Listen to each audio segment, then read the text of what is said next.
ॐ निरञ्जनं नित्यम् अनन्तरूपं भक्तानुकम्पाधृतविग्रहं वै ईशावतारं परमेशमिड्यं तं रामकृष्णं शिरसा नमामः.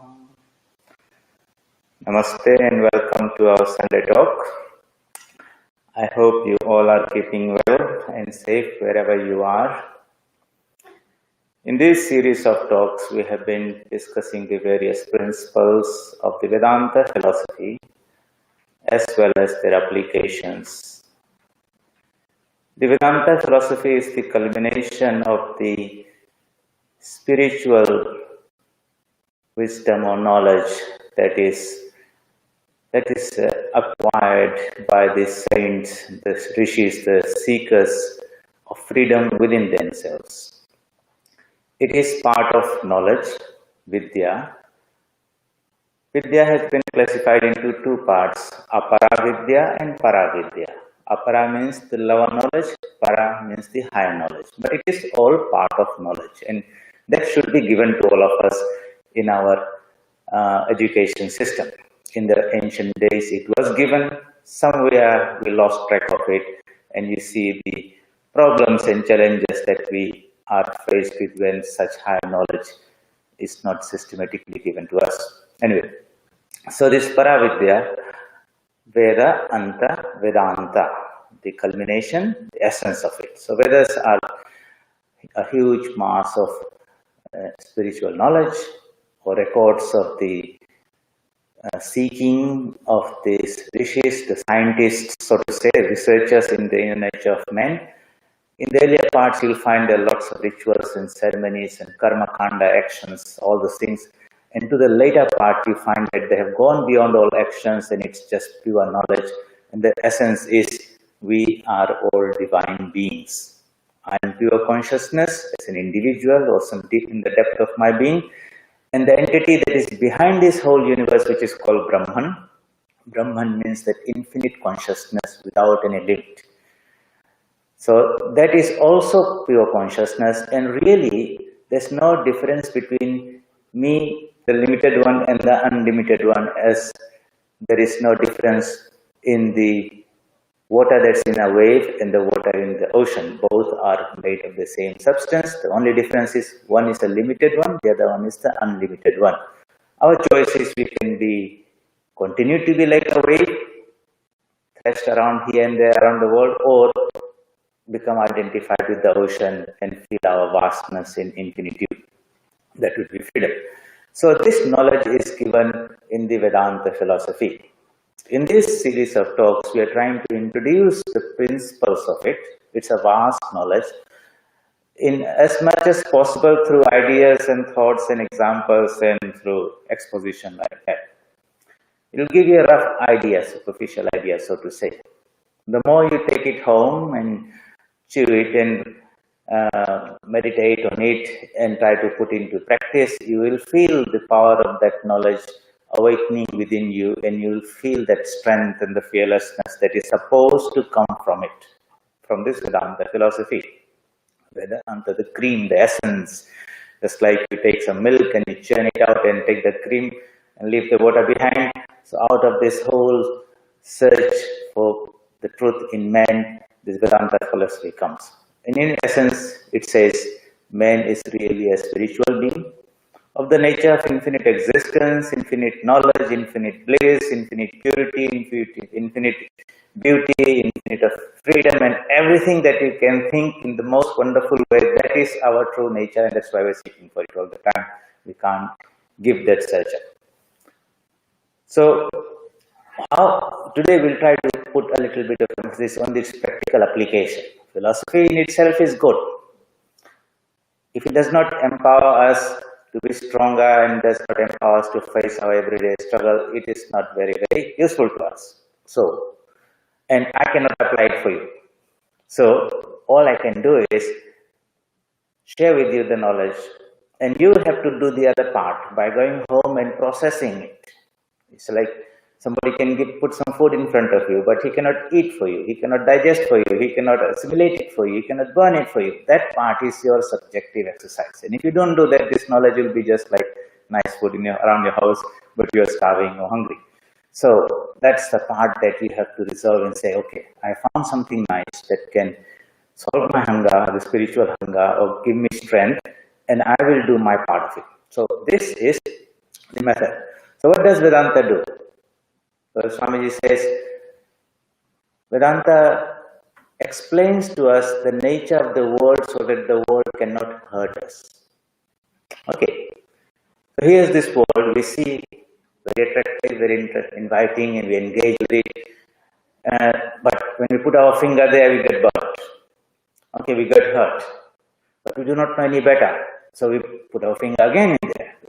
Sometimes, those who are smarter might not put the finger in there. Some who are not so smarter will get burned repeatedly. They say there are three categories of people. Those who learn by watching the experiences of others. Okay, somebody put his finger in the fire and this person was looking. When the first person got burned, the second person says, I have learned from the other person's experience and I will not. That is the smart, superior type of person.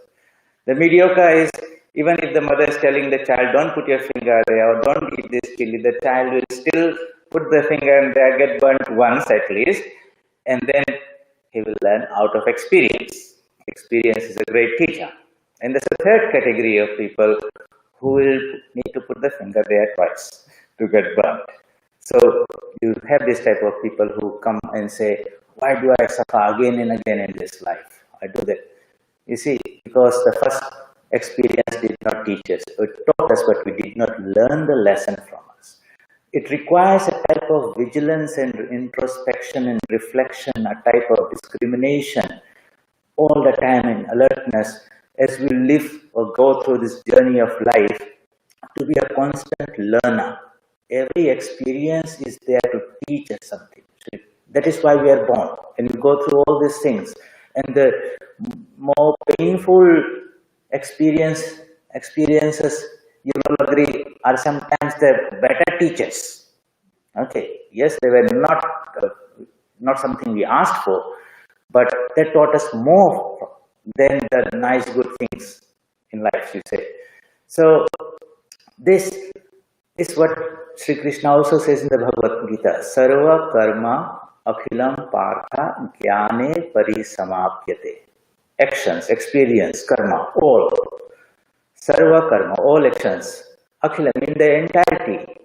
Partha is telling Arjuna, jnane means in knowledge, parisamapyate, it must culminate in knowledge. That means you go through experience and you should come back and reflect and say, what did that teach me? And if you have such that experience, knowledge out of it, then you will graduate to the next class. If you do not, you'll find that you will come back to in another form, again trying to teach. So the purpose of life is not enjoyment, you get that, but the real purpose of life is knowledge. First, and when I say knowledge, it means the ultimate purpose of life is self-knowledge. So we have got two types of knowledge, apara vidya, by which all the education that is given to us by the Ministry of Education and what life is teaching, by which we can earn our food, clothing and shelter, that is there. You need it in some form or the other. At best you'll have all this money and everything that life can offer. But there is another type of knowledge called Paravidya. That Paravidya is taught through Vedanta philosophy. And luckily if we are given or we get access to that early in life, we can have a more meaningful and fruitful life. If not, then we'll have to learn through our own experiences, so to say. So this knowledge is there. There's no excuse that I can't understand Sanskrit or this or that. That is just trying to find some excuse for not being sincere. It's there, available everywhere on internet and talks and those things. Take that and see how it can empower us. Now, in this situation, in the world, when we need this type of knowledge more than ever, and you reflect the whole world in our lifetime has come to a standstill. It's not like one country that has been affected by a cyclone or drought or fire or some national disaster. The whole world has been forced to come to a standstill. Never we have been able to imagine that it could happen. By a virus that we can't see, somewhere it is there, and it is having such a havoc, of course, on the health of people, on the economy and everything. But it is having a much more profound effect on us individually at many, many levels. Most of the time we are focused on the physical health, so to say, how many people are well, how many are sick, and how many are dying. And every day you'll find somebody will stand up in the news and say, counting the statistics, okay, in such a such state, so many people, new cases were discovered and so many people died. But the effect of the virus is not there only. The other day I was reading a report that has just come out of New Zealand where they were saying, reporting on the impact of this mental health of the youth. And it is absolutely shocking. We know, apparently these first world countries, they look very nice because of all the amenities and food, entertainment, infrastructure, all there. Healthy, so to say, nice. But behind that show, the inner man is not so healthy. And you'd be surprised, a country like New Zealand, it is known on the statistics, has the highest rate of suicide among the youth, 18 to 24 years old. You might say, why? It's a beautiful country, in the corner of the world, there's no disasters and fighting, something like that. Why would some young man or woman who has not really faced the challenges of the world resolve to take the life? Something is missing in there. No matter how much money, billions of dollars you pump into having this, call centers or psychiatrists or medicines available, the problem is not getting solved, it is growing more and more. And it's not that country only, everywhere around the world, the status is same. In this crisis, you'll find already we are hearing reports that the mental health situation of people is pretty bad. And you can understand why. People locked in their homes, not knowing what to do, tremendous amount of tension and stress and anxiety and pressure is there. Worried about their own physical health, worried about feeding their family, worried about their jobs, servicing the loans and all those things. Locked forcefully into a place and you never lived that life, so you do not know what to do with that, and it has a mental toll on that. Now, who can help you? Of course, the government makes certain rules and it enforces it through its policies or fines or police or whatever is there. And there's not much respite for people around the world. Now, what can we do? Well, can we do something about it apart from complaining and whinging and grumbling and increasing our anxiety level and becoming frustrated or not? This is a real problem. Can Vedanta and spirituality help us here also? If it can, well, this is something good. If not, then if what Swamiji says, Swami Vivekananda says, what good is a God promising me a heaven and freedom in heaven when he cannot help me here? What good is a philosophy and religion if it cannot empower me to face my problem here, promising me some enjoyments in an afterlife? So we want to see the practical side of Vedanta. And I'll give you some guidelines and hints where you can work on that. The most beautiful book on the Vedanta philosophy is the Bhagavad Gita, the divine song, the incarnation. Sri Krishna himself comes and lives amongst mankind and gives that wisdom and knowledge by which we can empower ourselves to overcome our problems. It's a method of self-empowerment. But most of us are not so ready and eager to receive it. Why? Because in our ignorance, we are so arrogant. Okay, we know everything. We don't need God. I don't care if He exists there. Religion, this is all, they don't want to talk about it. They declare themselves atheist. And all that you find, that's a trend now just because they've got a little bit of education and a degree and all that. They think that they know everything. And it is to such people that when they need it, the door has to be open. So we see the setting of the Mahabharata. Okay, he is a highly accomplished warrior, the general of the company, very eager to fight, so long. He marshals up a huge army, gets in front of them and eager to fight, and so he gets in there, right in the middle of it. And at that moment, just when the battle is about to start, so to say, when everything is sort of ready, before anyone has shot an arrow at him, he's a conquered man, on his knees, shaking, shivering, sweating. This bow has slipped off his fingers, out of his hand. He doesn't know what his duty, because suddenly he is confused. Okay, he should be the leader. He's setting the pace for everyone. But he wants to make so many excuses and justifications to say, I would rather not have the blood of my kinsmen on my hands. I would rather go into the forest and live on fruits and flowers and not, I don't want this kingdom and all that. So you see, why did it to happen in this way? Why couldn't Sri Krishna get hold of some Swami or some monk in a mountain cave in the Himalayas and having a nice conversation and teaching this type of scripture? Because the Vedanta philosophy is to be put into practice in the battle of life. Here is this man, he's fighting his battle of life. Yours and my battle are not anywhere close to his battle. So just think about it. And if this knowledge could empower somebody in that type of situation, definitely it can help me. Alright, so we see, approach it. But this man is, in the beginning, even though he was a good friend of Arjuna, they were going around great friends, companions, eating, hunting together and all these things. Never did he ask Arjuna, Shri Krishna, can you please teach me the Vedanta and this and that? Okay, so what happens is, the Lord knows this. He brings us to our knees. In Arjuna's case, literally on his knees he is there. And at that time, man discovers that all that knowledge and wisdom and whatever he has is found to be wanting, is not sufficient for him.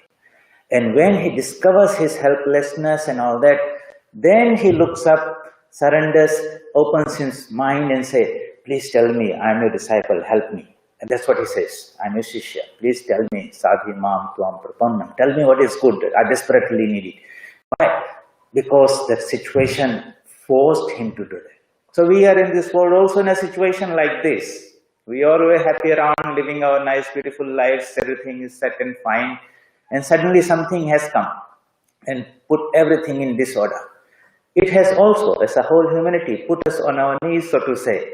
We are helpless.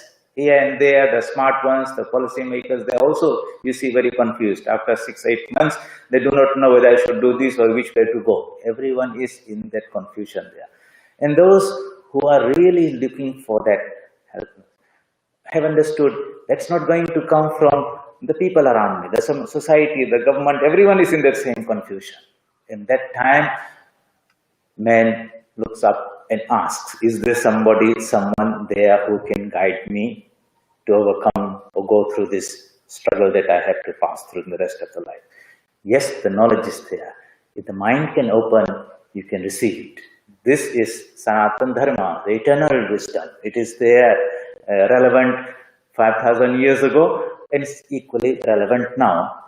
Only thing is we have to, the principles are same, the application is something you and I have to work out in our own particular life, and that's where we have to do some processing part of it. Okay, so here is Arjuna, and he opens himself to this knowledge, and then Sri Krishna, who never talked about maybe Vedanta to him, says, I can tell you. So how do I approach this wonderful scripture, the Bhagavad Gita? Is it something for somebody who has become disenchanted with this world and is a seeker of freedom, some Swami, some monk or somebody like that? It's for them only? Is it something like you read this book when you are an old person only? I remember when I was in Hyderabad, some young students from the Institute of Languages went to our head Swami, the president, and said, Swamiji, can you please recommend a good copy of a Bhagavad Gita with a good translation? And he said, yes, I can, but whom do you want it for? Oh no, our school principal is retiring and we thought we will make a nice present to him. And the Swami told to this young youth who had come, my children, this Bhagavad Gita is for young people. You have this whole journey in the battle of life in front of you. This is a practical manual that can empower you to live that life. What is the point of giving to somebody whose battle of life or work life is almost over? It will help him, but it should be given to young people, you people. So this is where this Vedanta knowledge can come to us. So Sri Krishna is teaching all that wisdom in the Bhagavad Gita. I would invite you to look at this Bhagavad Gita in a new light, in the present context, because we have these mental health problems out there. Look at Sri Krishna, say Arjuna, Arjun Vishada Yoga. The despondency or the confusion or depression of Arjuna.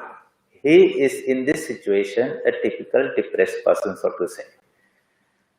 Not knowing who he is, not knowing, very much confused about his duty and responsibility in everything, and making all smart excuses, so to say, finding some way to get out. And then you look at Sri Krishna as a wonderful psychiatrist, okay, who understands his patient very well, has a little conversation, susses him out right up front and says, all that nice talk you are giving is not, it just exposes your own weakness and cowardice, and weakness. And then he knows also how to administer the medicine. Okay? In those 18 chapters, he takes him through these 18 doses, he might say. And the end result is this man who was all shaking and shivering on his knees, is upon his feet, ready to fight the battle, and he fought it very well. Sri Krishna did not say, don't worry my friend, you look very confused, give me the bows, I will fight. He did not fight the battle for Arjuna. What did he do? He empowered him with the right knowledge. With the right knowledge and understanding, and as that knowledge came, the ignorance vanished, and the sheep woke up to his lion nature, and he rode and he fought. Now, my question to you is, would you be able to approach this Bhagavad Gita now, go through the verse by verse and say, can I pull out some principles out of it, which can empower me in my present situation to face my battles better? And if you can do that, through this, one great thing will come to you. You would get a wonderful manual and a guidebook that will be a great source of inspiration and guidance throughout your lifetime. And because you have found it good, you will give it to your children and others, and that knowledge is more powerful and more important than all the other knowledge that you can, because the rest is found to be wanting: food, clothing, shelter, accommodation. The spiritual knowledge is there.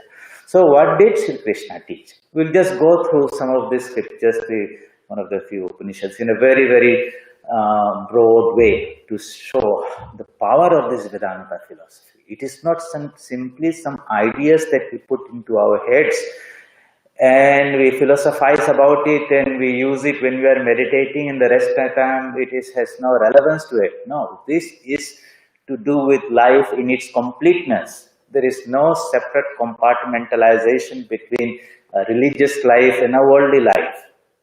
Life is life. That classification, this or that, is in our heads only. One force, one energy, one existence, one being, one power, it's there. So let's embrace it in that right way and empower ourselves with this knowledge. With the knowledge, that means the principles, as well as the life skills, the techniques. They both are important. Just giving some knowledge is one thing, we do not know what to do with it. Just like we've got science and we've got applied science. Through applied science, we have all this technology that comes out and makes our life so much easier.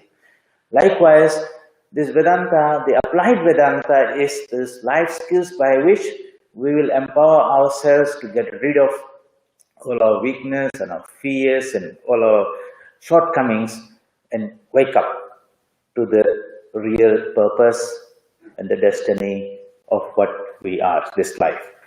So, the details are there in the Bhagavad Gita. But what does Sri Krishna do? Very broadly he says, look, I have sussed you out. What you have just revealed to me is your weakness. Just like a person who goes to a doctor, he says, doctor, I'm feeling very weak, his pain is there, that is there, and all those things. He just makes you run through some various examinations and tests, and he susses out what is the exact cause, and then he administers the medicine. Medicine doesn't mean the medicine cures you, it helps the body cure itself, so to say. But he has identified some areas which can assist in that process, so to say. So same thing. See, Sri Krishna as a psychiatrist says, not like, I will treat you type of thing. No, you will heal yourself, but I will guide you how will you heal yourself. This is very, very important because now in this crisis you see, no one, whether these are the medical officers or the people who are trying to solve this crisis, is trying to say that the people out there, they should be empowered to be the ones solving the problem. Everyone thinks we will solve it for them. We have to design the right policies and right strategies in this and take all the power upon ourselves and decision making on ourselves. They're thinking that like we are not really very grown up and able to understand, be part of the solution making. The real proper method I would suggest is about self-empowerment. Empowering people with the right knowledge and skills and having that faith and that confidence and trust that they can and they are needed to be part of the solution also. So, Sri Krishna says, you have this ignorance that in this war you will kill so many people and you can also be killed. That itself is a wrong thing. Ignorance is the cause of all misery. So he starts with that fundamental idea. In our situation also we are having this type of idea, this virus can come and kill me type of thing. And that's why we are hiding and shaking and shivering in our little places thinking that I will die. There's an ignorance behind it. How do you dispel the darkness of ignorance? By bringing the light of knowledge. What is the light of knowledge? Really, the physical body will die. No one can save this. At most, it might run up to 100 or a little bit more, but beyond that, it will just fall apart. We know that. Even in the case of a liberated person, a Buddha, he also has to give up this body. What to talk about ordinary persons? But there is something inside all of us which is immortal. So there are two aspects of us, Shara and Akshara. Shara means that is perishable. That is born, remains, and disappears. That we all know. And sometimes we accept it. Old age has come, or this has come, people go. But there is another dimension of us, which is immortal, indestructible, never bound, and therefore never dies. That is the Atman nature. Now, who teaches about that to us? Isn't that important to be taught in our school system, at home and everywhere? But that knowledge is not given to us systematically. We put so much time learning maths, chemistry, physics, biology, and all these degrees, poring over these thick books and going through the examinations, which we probably never use in life, so much of it. And here, this is the most life-saving knowledge, and that is not given to us. Something is wrong, very much wrong in our education system, so to say. So, if they don't do it, you have to get it yourself. No one is preventing us to acquire that knowledge. All right. So, if you understand the value of it, then we'll prioritize it and try to acquire it ourselves and make it available to our children, people who need it. So, that is, we have to take the responsibility on our own selves. Don't wait, don't beg and expect somebody to come and feed you. It's there, hungry, take it and feel the power of it. So, every parent who's listening should think about it and say, okay, I'm not going to sit down here crying there. I'll do something about it. What can I do about getting a grip of myself in the situation? Be master of the situation, not be a slave and suffering in there. So what does Sri Krishna do? He talks and introduces the idea of the Atman. This Atman is there, the spiritual essence of being. Man is not a body only. He is not an intellectual being only. Beyond that, he is an emotional being. Beyond that, he is a moral being. Beyond that, he is a spiritual being. Actually, the spiritual essence is the foundation, the permanent aspect of it. On that are superimposed all these layers. These layers are put on, they cover, and they can be removed. That's discovering, but there's a foundation that does not change. Like in a movie screen, there is a big white screen. On that, light falls. So you sit in the cinema hall, nice show. In the old cinema halls, nowadays people don't go to such cinema halls, and you sit down there and suddenly this light comes, lights up the screen from the projector, you got 9, 8, whatever it goes, rolls down, and suddenly the characters appear, and then you forget about the screen. You get so engrossed with the movie and the characters and the hero and the villain for 1 hour, 2 hours, 3 hours, you're totally part of it. And then the movie ends, and all the fighting and killing and the blood that appeared on the screen all disappears. The screen is as white in the same way, totally unaffected by all the drama that goes on. Atman is something like that, untouched, perfect, unchanging, on which this movie of this life is rolling on. We have forgotten about the screen and become totally engrossed with this movie of life. This will also, but there is something behind this which is unchanging. I am, in my essence, is an immortal, eternal being. Infinite existence, which was never born, never dies. Think about the power of that idea. The moment you think about it, suppose disease comes, old age comes, and I remind myself that, look, everything that is perishable will perish. I can't stop it. No doctor can stop it. No one can stop it there. But really, the truth is, there is something in me, the real me, that doesn't die. Now, that is a very, very empowering idea to the person who is going through that difficult time. If that knowledge is not there, then everything looks very dark. Next moment, I'll close my eyes. On the other side, is it light or dark? Am I alone or something? Where do I go? And that fear grabs us. Just like in a dark room, a child goes and he imagines all types of things in there. Likewise, in the darkness of ignorance, we imagine all those things. Bring in the light of knowledge. And the light of knowledge comes, the darkness automatically disappears. And then we understand and realize what we are. So Sri Krishna introduces that idea of the Atman. And then he says, he prioritizes it also. This Atman is the most important fundamental part of you.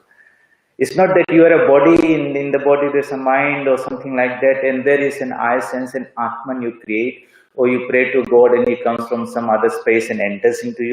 You are it here and now. In ignorance, we think that we are this body-mind consciousness and we cling to it because the other thing is not known. So, he introduces that, and then he introduces the second idea that fight this battle. But being established in this yoga or being established in your Atman nature, Sthita Prajna, being established in the knowledge of your immortal nature, on that stand, establish yourself on that platform and then fight. Then you'll find that all this killing of these people, you are not the killer and they will not be killed.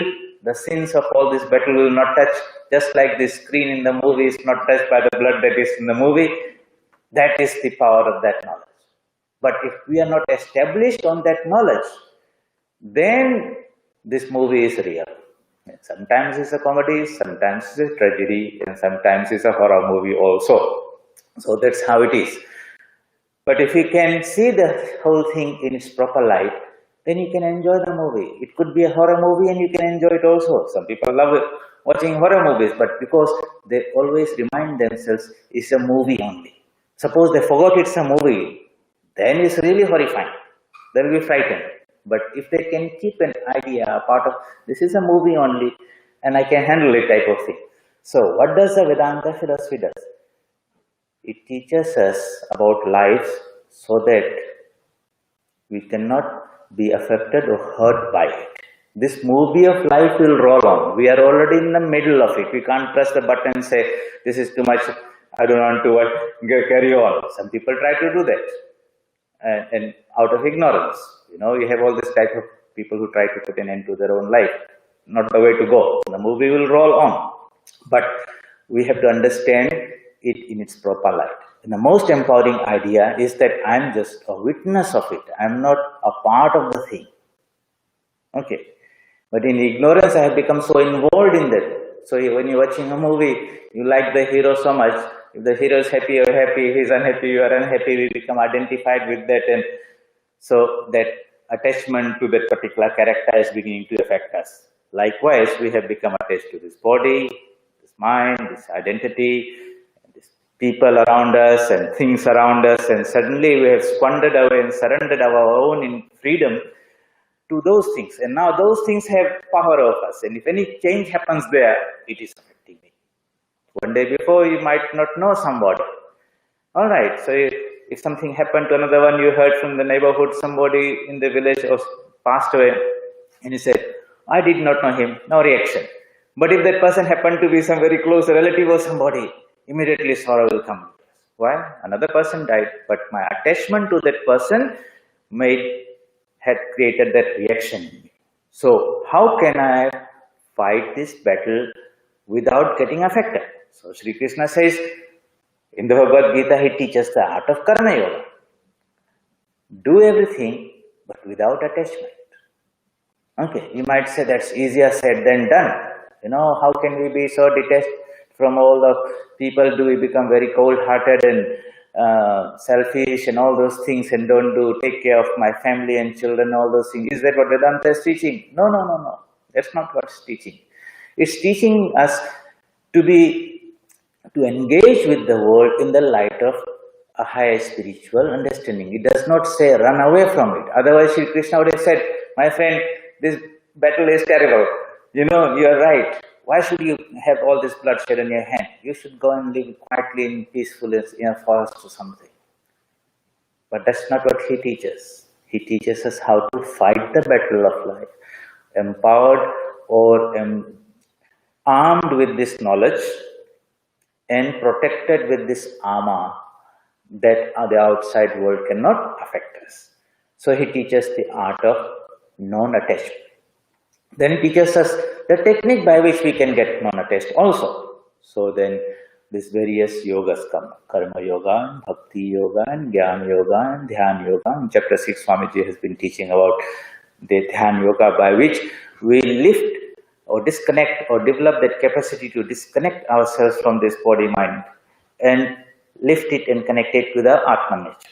Systematically, through practice, it can be done. You might not have that immediate awakening and enlightenment of Buddha in a few days of meditation, but the method is that. And those who really want it will get it. And there's no other way. Really, if you think about it, you can put it off for a while.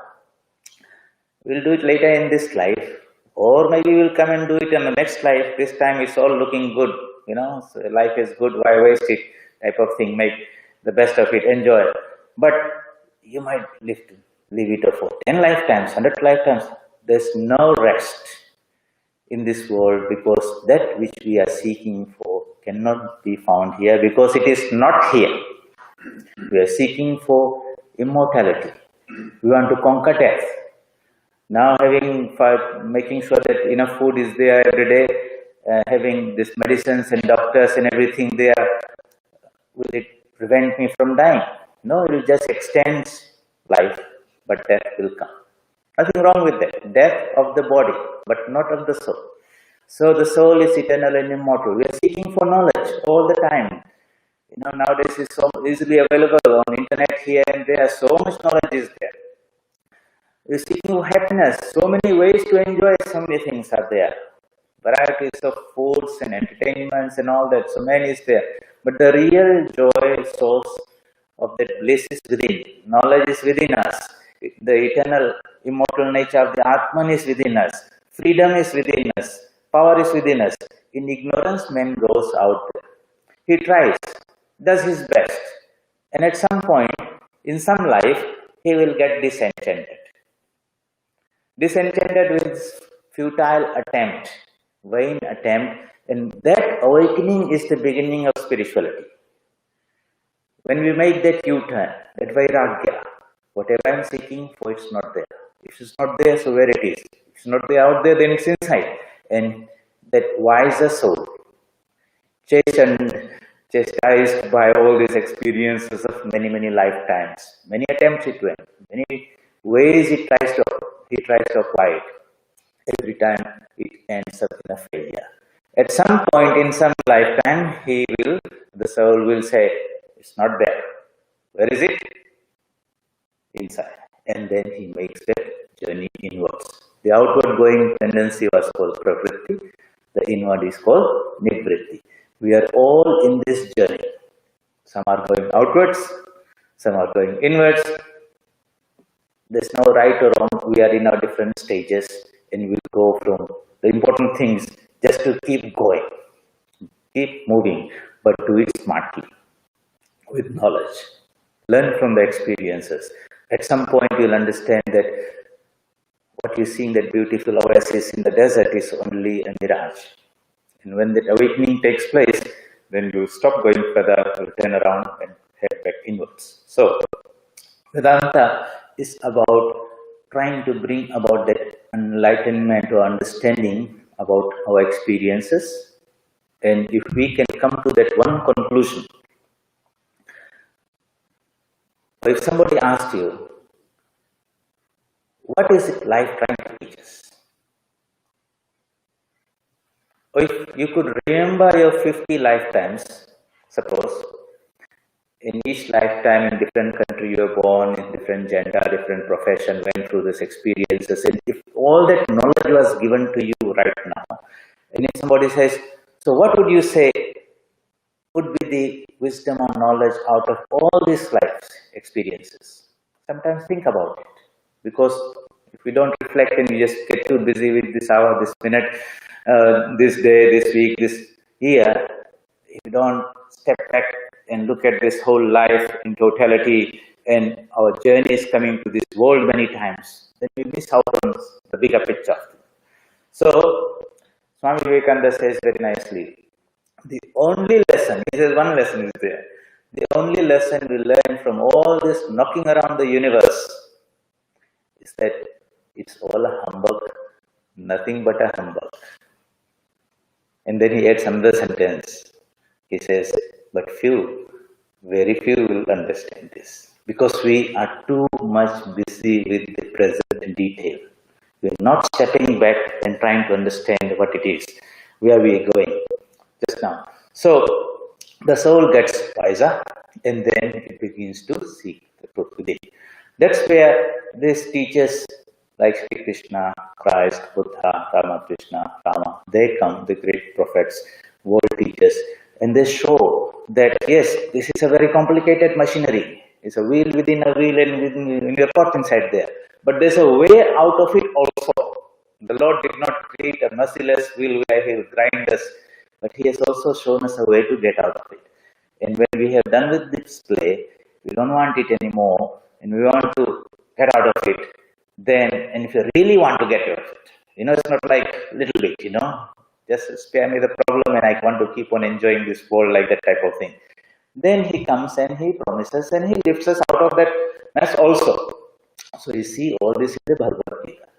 At some point in this process of education, the spiritual education, by Sri Krishna to Arjuna, he introduces this beautiful idea of the Atma. Very empowering, very powerful. The more you think about it, the more you drink, you should drink it with the mother's milk, so to say. And you will find a different type of energy and awakening will take us. It will transform the sheep into a lion. You know that beautiful parable of Sri Ramakrishna about, are you familiar with this? Very quickly. There was a shepherd who had a flock of sheep. Every day he will take the sheep out for grazing in the mountain hillside. One day he saw a lioness looking for some food, chanced upon this flock, and she said, I'll get one of those. So she attacked the flock, and she was pregnant with a baby. In that attempt, as she was jumping over a creek or something, she fell, died, but not before giving birth to a little cub. The shepherd saw a little helpless little cub and took pity and said, okay, let me raise this. So brought it home, and what to do? How to feed this? So the sheep were there, he started feeding them the sheep milk. And this little baby cub, little lion king, you can say, the baby lion king, is there seeing, drinking this milk, and is began to move around with the sheep, and the sheep are eating grass. After some time, this fellow also started eating grass. They're making this funny sheep sound, Baba, this fellow is also making. In time, he grew up into a very big, powerful lion, appearing like. But he didn't have a mirror to see he is different from others. He thought, I'm just like all of these guys there. So he is totally conditioned as a sheep, and going out every day into the forest and grazing and coming back. One day, a jungle lion, king of the land, jungle, he also came out looking for some food, and to his shock, he saw in the midst of that flock of sheep. It's a lion eating grass and all those things. He thought, I'm dreaming. He rubbed his eyes and all that. But still that lion is still there. He forgot all about his hunger. What is this crazy thing I'm seeing? So when this sheep lion, will say, was sitting there resting, this jungle lion grabbed hold of him. And you can imagine the commotion. Please let me go, leave me, don't kill me, and all that begging is there. So lion thought something is seriously wrong here. This fellow doesn't know he's a lion. He's behaving like a sheep. He's bleating like a sheep. So I have to get rid of his ignorance, so to say. It drags him to a pool of water and thrusts, shows his face. Look at your face there. Look at my face. Do I look like a sheep? So he looks at, no, something is different. I look like this fellow here in the reflection. But the conditioning of that whole lifetime was so strong. Again, he begs and folds his hand and says, please let me go. Such is the conditioning. So like that, he says, that's not sufficient. Something more has to be done. So he says, okay, you're eating that grass thing, you're a lion, you should be eating some meat. That is your natural diet. So he took some food, meat from somewhere and thrust it into his mouth. He protested a little bit, this is not my normal food. And then he tasted it and relished it, and it is, he liked it because that is the lion's food. And he said, wow, that is good. So some more recognition came that I'm not a sheep, I'm more like this fellow who's a lion. And then this jungle lion gave a mighty roar. He said, don't make that stupid sheep sound. Do it like me. And he roared. And this, for the first time in his life, this new sound came that shook the jungle and trembled. And then that came realization came. My God, all this life, I was thinking I was a sheep, full of fear, full of misery, always running and trembling and shaking. Well, really, I have been alive. He felt really sheepish because that's the word came from. Sheepish about himself and left the flock of sheep and marched to the jungle with the lion, the king of jungle, without any fear, into freedom. This parable is taught by Sri Ramakrishna and also by Swami Vivekananda to explain the plight of the human being, where we are the real lions, but we have become conditioned into thinking that we are sheep. We behave like sheep. So you'll find that all these little enjoyments are all sheep behavior. And because we're conditioned by it and everyone is doing it, so we are also a part of the flock, so to say. You'll find that we behave like that also. It's because everyone is doing it. And we don't want to fall off the line. Because, what will the society say? This and that. Tremendous pressure is there to just remain in that line. Conforming to the society. So now and then, some enlightened teacher, these are the spiritual teachers, the incarnations and the great spiritual giants who are ever free themselves, they come into our midst and show us the way and say, you are not sheep. But the conditioning is so severe that we listen to the lecture, it's very nice, but then we go back to the same old way of eating the grass and things like that. But those who are ready for it, they will understand. Some realization will come, looking at the reflection back and forth. Maybe tasting a little bit of meat and not eating the grass. Maybe trying to row a little bit and find some sound comes out like that. This is how the awakening of the soul comes. And you slowly become free from that ignorance of our human nature and understand that we are really divine beings. So all these teachings you'll find in one way or the other in the Kathopanishad or various other Upanishads, or the Bhagavad Gita or the Bhagavatam or the Bible, the great teachers. The teachings are more or less the same. They talk about the kingdom of heaven that is within us. They talk about the peace that surpasses all understanding is within us. The core teaching is we are one with the universal being. Somehow we are connected at a deeper level. Not only with him, we are connected with the whole existence. At the foundation, there's only one that appears as many. There's only one ocean that appears as many waves. And that connectivity at that level is a very, very profound, empowering idea. And because we have become disconnected from that ocean, so to say, and disconnected with others, and become something very small and insignificant, and that's where all this fear and everything comes. The problem with this modern man is we are too much disconnected with everything. Disconnected with the higher aspect of our own being, disconnected with our own family members, or the extended family members, all the community members, or the whole of mankind, disconnected with nature, disconnected with other beings. We have, in our ignorance, become very arrogant. We think this planet alone is for us to use, to abuse, to exploit, and all those things, and it comes back and bites us. And then we do not know what to do. And let me see, in one of the future classes, I will talk about a culture of people who were so connected at all dimensions that they lived in such harmony with this world, with nature, with plants and trees and animals and everything, that they did not do any damage to it. And in their advancement, so to say, they were misunderstood maybe to be uneducated or, not so advanced, so to say, and abused and hurt. In the process, we lost something that we could have learned from them. And I talk about the Aboriginal culture of this land. How to them, it's a wonderful philosophy. I've been studying them. They never say this land belongs to us. We belong to this land. The plant, the animal, the mountain, the animal, everything is living. That's my mother. She nourishes, she protects me. I'm not alone in this. I go and lie on the rock or something. I'm at home with all of those things. They're connected with the whole people, not my own little family only. They're connected with the spirits that are behind, the higher consciousness that's behind this material world. To them, it's a living thing.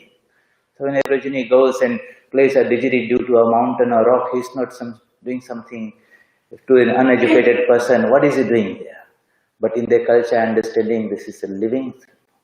Imagine belonging to all these things and being supported and nourished by that energy and power. And compared to that, what is this modern man, in spite of all these technologies and all those things, how disconnected we are. We try to get connected through internet and all those things, not the human way, not the spiritual way. And that's why we have alienated ourselves from the deeper essence of what we are. And the result is we are confused, we are sick, we are deprived of that energy. The method is, their solution is, how do we reconnect? Okay. Sthita Prabha, Yogastha, being established. Yukta is the word in Bhagavad Gita Sri Krishna uses. That which is connected, joined together, joined with our higher self, joined with others. And how that can be put into practice. So I was saying, this Vedanta is not a philosophy that's going to make you run away from the world. It tells you how to live in this world in an enlightened way and not be hurt by it. Do your duties and responsibilities by seeing and affirming that there's a universal consciousness behind this whole universe. Call him the Supreme Being, the Paramatman. Know him that all actions proceed from him, that the whole universe is created by him. He is the master, he is the creator, so to say. And he has got this special power called Maya, where he creates these three gunas, and out of that he rolls through the whole universe, whether it's solar system, galaxies, or universes, or galaxies, or solar systems, or planets, and all those beings are there. And he's not an external being there is like created a clock and now is ticking, talking, and he has left. No, he's penetrating inside through it. It's not outside. That energy that I feel, it says, that knowledge that I feel is a part, a spark of that knowledge. That happiness that I feel is a spark of that. That freedom that in effect, we are ever connected to it, but we are not aware of that. How do we have that constant awareness of our connection? And how we can open ourselves a little bit more by purifying our minds so that a greater flood of energy flows from within, from that spiritual dimension. And you find that the difference between man and man is those in whom, where that energy is flowing in huge currents, it's a great manifestation of power. And where it's coming out in milliamperes, you have a little bulb that is glowing in the dark. That power is there all the time, here and now, for us to access. So we are not beggars in this world. We are the inheritors of this tremendous amount of power. We are not a trivial little wave on the ocean. Behind me is that whole ocean. Do I know how to connect to it? Do I know the art of drawing that energy? And if you know that art, then this world can be fun. If not, then deprived of that knowledge and wisdom and power and energy, we are at the mercy of being tossed around here and there, and we suffer. So that is how Sri Krishna takes this idea up and introduces down the line in the middle of the Bhagavad Gita the idea of the Paramatman. He says, really, I as the Atman, I as the ocean, you as the wave, know that whatever happens on the ocean, wave level, happens because of the ocean level. If you do not know and consider yourself to be separate from me, that is your ignorance, you deprive your knowledge. Know that everything proceeds. And if you do not, so this ego sense comes, that we have, I am this body-mind complex only, disconnected and separate from God, that ego has to become less and less and less. And there, greater connectivity comes more and more and more. The ego is like a resistance. You connect yourself to a power supply. If there's too much resistance, then less current comes. But if you can minimize the resistance, then more and more current comes. And if it becomes a superconductor, tremendous amount of power is there. You see in enlightened souls that ego is vanished. In Samadhi, the ego disappears. And that's where they have this flood of light. That's where the word enlightenment comes to Buddha and all the saints and sages. So how do we minimize this ego? How do we reduce this idea of our sheep nature so that the lion nature, the Atman nature can shine forth? So you'll see if you read the Bhagavad Gita from this perspective and say, what principles we can pick out, which can empower me. Take out 10 or 12 of them. Take this principle and say, in this age and time, this is how we are going to reapply. That was taught to Arjuna in those thousands of years ago. In my job as a doctor, as a nurse, as a teacher, as a parent, or farmer, whatever, can this knowledge help me in any way? And you'll find that, if you think about it, such is the power, because this knowledge is not about some planet or something external to me. It's my own higher self only. And it will resonate with me. And you will feel, whether you can explain or not, that something is there, is calling you. That call is the call of the soul, freedom. And Swami Vivekananda says, when the soul realizes its state of bondage and also understands that it's possible to be in a free state consciously, that struggle is called life. We start with a little mineral maybe, become a little plant, become a little insect, or amoeba, insect, work ourselves up through various animals and have come to this man. As we take these different bodies, you will find a greater and greater manifestation of that consciousness and intelligence in all of us. More freedom, more knowledge, more happiness. We are in that journey. And the journey continues until we overcome all our limitations and this infinite soul shines all its glory. That is the destination. And we are all in that path. If this virus, if this calamity that we are all facing can make us reflect, put a little bit of pause button from this wild chasing and infatuation with the world to reflect about what's happening and how we can reorganize, re-engineer, so to say, our energies and how to better use this time to this goal of freedom in our life, then we'll have learned something nice out of it and would have converted that into an opportunity for spiritual growth. Otherwise, it will be an experience when you look back and after 5 or 10 years, oh, a terrible virus came, it destroyed everything, and you will whinge and cry and grumble.